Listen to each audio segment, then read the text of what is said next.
अस्सलाम वालेकुम रहमतुल्लाहि व बरकातुहू। उम्मीद करता हूँ आप सब खैरियत से होंगे। कुछ दिन पहले एक सवाल आया था कि वालिद की प्रॉपर्टी है और उसका बँटवारा चाहते हैं। जो उनकी औलादें हैं, चाहे वो लड़का हो या लड़की, उन्हीं लोगों का हक है। अपना हक माँगा और कहा कि हमें तो बराबरी से हक चाहिए है। मेरा पहला सवाल ये है कि बेशक आपको बराबरी से ही हक मिलना चाहिए। क्या आपने बराबरी से अपने माँ-बाप की खिदमत की? अब अगर बराबरी से खिदमत की, तो मैं समझता हूँ कि कोई भी वालिद किसी को भी हक ऊपर नीचे नहीं करेंगे, बराबरी से ही हिस्सा मिलेगा। अच्छा, इस्लाम भी यही कहता है कि आप बराबरी से, जो इस्लाम ने हिस्से का तरीका लिखा है वैसे दीजिए हिस्सा। कि बराबरी से हिस्सा तो चाहिए है, तो बराबरी से उम्मीद करते हैं खिदमत भी की होगी आपने। जब उनको कोई ज़रूरत होगी, उनको कोई काम होगा, तो आप बराबरी से दौड़े होंगे। दोनों बच्चे या चारों बच्चे बराबरी से दौड़े होंगे। पहले मैं करूँगा ये काम, बराबरी से दौड़े होंगे।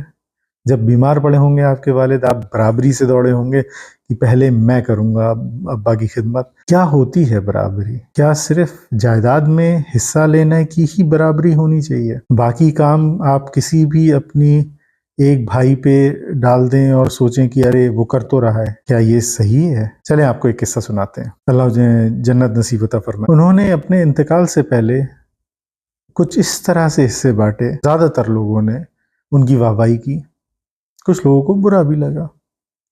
जिन्हें कम मिला, उन्हें बुरा लगा। हिस्से उन्होंने कैसे बाँटे? उनके 4 बच्चे थे, 4 में से एक बच्चा जो उनके साथ रहता था और उसने खिदमत भी बहुत की थी उनकी, उन्होंने अपनी जायदाद का 50% हिस्सा उसके नाम लिख दिया और बाकी के 50% हिस्से में अपनी बाकी की 3 औलादों को हिस्सा दिया। आपकी नज़र में ये सही है या गलत है? मेरी नज़र में तो ठीक है।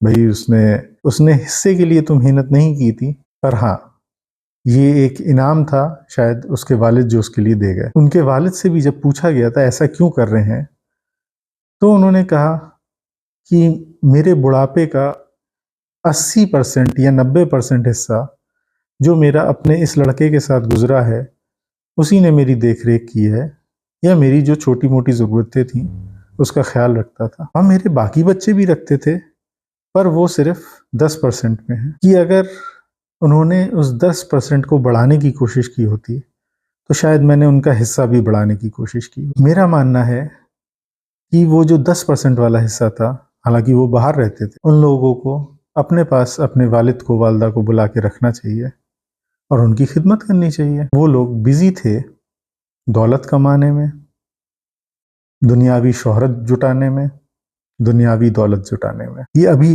बस अभी कुछ दिन और दौलत कमा लें, आगे माँ-बाप की भी सुन लेंगे। पर वो फिर करते-करते वक़्त ख़त्म हो गया और माँ-बाप चल बसे। दूसरे शहरों में थे तो क्या हुआ? पैसा तो भरपूर कमा रहे थे, वालिद-वालिदा को बुला लिया होता अपने पास, अपने साथ रखा होता, तो कुछ खिदमत भी कर पाते।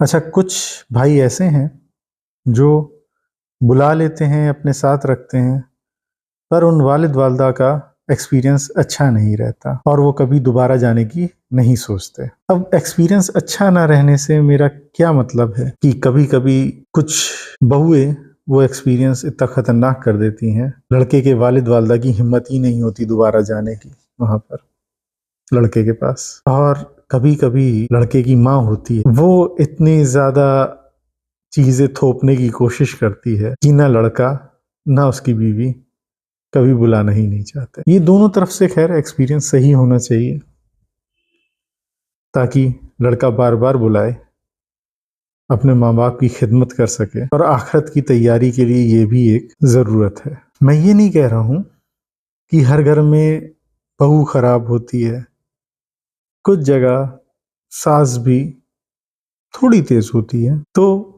वहाँ निभाना मुश्किल होता है। पर इसके बावजूद मैं गुज़ारिश करूँगा आप सभी लोगों से जो बाहर रहते हैं कि अपने माँ-बाप को बुलाइए, उनकी खिदमत कीजिए और ये मौका हाथ से मत गवाइए। फिर आखिर प्रॉपर्टी भी तो पूरी चाहिए है या हिस्सा चाहिए उस प्रॉपर्टी में। अल्लाह हू अकबर। इसमें बहनों का भी मसला है प्रॉपर्टी में। जो हम आगे कभी इस्लाम के नुक्ते नज़र से पेश करेंगे इंशाल्लाह। दुआओं में याद रखें। मेरे चैनल फैज़ हिदायत को सब्सक्राइब करें। अल्लाह हाफ़िज़।